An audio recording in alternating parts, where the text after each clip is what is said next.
Hello everyone, this is Anushri And this is Medha, and we on behalf of the Beaming Notes team can't thank you enough for your overwhelming support over the past few years. It is because of your love and appreciation that we have been able to launch our very own YouTube channel. And we need your support this time as well. So go ahead, hit that subscribe button and show us some love. And now, let's head over to the video.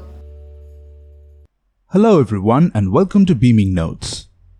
And in this video, we're going to take a look at the summary of The Last Lesson, a story by Alphonse Daudet. About the author. Alphonse Daudet was a French novelist. Some of his famous work includes Three Tartarines, Aventura Prodigieuse de Tartarin de Tarascon in the year 1872 and the three-act play La Leçon.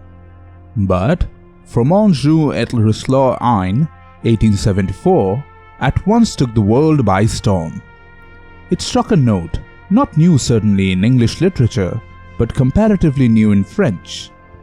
His creativeness resulted in characters that were real and also typical. His other works includes Jack, a novel about an illegitimate child, a martyr to his mother's selfishness, which followed in 1876, served only to deepen the same impression. Daudet died in Paris on 16 December 1897 and was interred at that city's Père Lachaise cemetery. About the story. The story, The Last Lesson, is about young Franz, who was scared that his teacher, Mr. Hamel, was going to scold him as he had not prepared his French lessons on participles on which he was supposed to be questioned. Summary. The story begins with young Franz who got late for school on a gentle morning. Franz was scared that his teacher, Mr. Hamel, was going to scold him as he had not prepared his French lessons on participles on which he was supposed to be questioned. On his way to school, he had to pass the town hall and noticed a crowd in front of the bulletin board. However, he hastened off to school, but to his surprise, the school was abnormally still. When Franz finally reached the classroom, he saw all his classmates seated in their places while Mr. Hamel was seen walking up and down with his ruler. Mr. Hamel did not reprimand him for being late. Instead, he kindly asked him to sit on his place.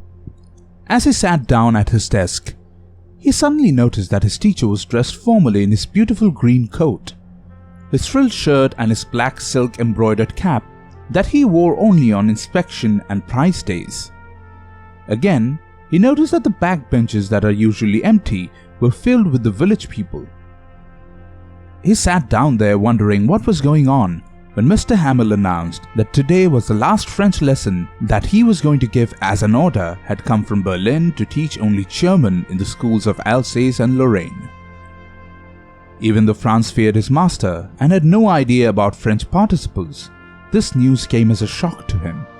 He felt really sorry for not learning his lessons properly. The French books that seemed to be a burden on him suddenly became something that was too precious to give up. Now everything made sense to him. He realized why Mr. Hamel was wearing his formal clothes and why the old men of the village had gathered in the back of the room. Their presence was a tribute to the master for his selfless and faithful service for 40 years. They also felt sorry for themselves that they had not gone to school for longer. When Mr. Hamel asked Franz to recite the rules of participles, he wanted to get it right, but he was too nervous and mixed everything up. Mr. Hamel did not scold him for not being able to answer correctly. Instead, he said that it is because the students have often postponed their learning till tomorrow. Mr. Hamel did not only blame the students for this situation. He feels that the parents are not very interested in the children's education. They would prefer to see the children working and earning a little for the family rather than learning French. He also felt bad for giving a holiday to the students when he had to go fishing. Mr. Hamel goes on to describe the French language as the clearest and the most logical language in the world. He felt that people should always cling to their own language, as he believes that when people are enslaved, it is through their language that they can find the key to their prison. Mr. Hamel taught them grammar for the last time. To his surprise, for the first time, Franz understood everything. The fact that he was never going to learn French again made him listen to Mr. Hamel very attentively. Mr. Hamel also explained everything with a lot of patience. It seemed like he wanted to share everything he knew about the French language at one go. Following the grammar lesson was a lesson in writing. Everyone was set to work. Contrasted to the daily cacophony, the only sound that was heard was the scratching of pens. Franz suddenly heard a pigeon cooing and found himself wondering if they would be made to sing in German as well or not. This brings forward the critical question of linguistic chauvinism and denial of the freedom of one's own language. As Franz looked up from the desk, he saw Mr. Hamel sitting idle. He fixed his gaze at everything in the room from time to time. It seemed like he wanted to capture everything about the schoolroom in his mind. He had been living there for the past 40 years, and now he was made to leave the country. This was a difficult time in his life, and yet he was courageous and determined to teach to the very last moment. Finally, it was the time for the class to get over. Mr. Hamel stood up and attempted to say his last words, but he choked.